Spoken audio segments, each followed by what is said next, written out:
యేసుక్రీస్తు పరిశుద్ధ నామంలో మీ అందరికీ శుభం తెలియజేస్తున్నామండి. ఈరోజు దేవుని వాగ్దానము మీ కొరకు.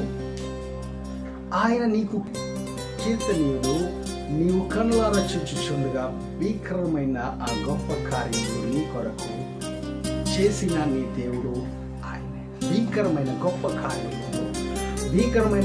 కార్యములు ఆయన మీ కొరకే చేసి ఉన్నారండి. ఆయన అది మీ కన్నులకు కనిపించింది. అది ప్రమోషన్, మీ ఉద్యోగంలో ఉండొచ్చు. అది సక్సెస్ దేవుడు మీకు ఇవ్వబోతున్నారు, మీకు ఇచ్చేశారు, మీరు పొందుకోబోతున్నారు. ఏ విధంగా అయితే అహపు కాలంలో వర్షం లేదు, ఏలియా ప్రకటించగా చాలా అతి త్వరలో ఆ వర్షం పడిందండి. గొడుగు తెరచడానికి కూడా సమయం లేదు. అంతగా స్పీడ్గా దేవుడు ఆశీర్వాదాన్ని కుమ్మరించారండి. ఆ దీవెన ఏం చేస్తుందంటే తడిపేసి పూర్తిగా మనల్ని క్లీన్ చేసి కొత్తగా మారుస్తుంది. ఈ వ్యక్తి అదేనా, ఈ వ్యక్తి ఆయనేనా అని అనుకునే విధంగా మార్పులు తీసుకొస్తుంది. అటువంటి అభివృద్ధి దేవుడు అతి త్వరలో మీ అందరికీ దయచేయగలుగుతున్నారు. దేవుడు మిమ్మల్ని అందరినీ దీవించును గాక.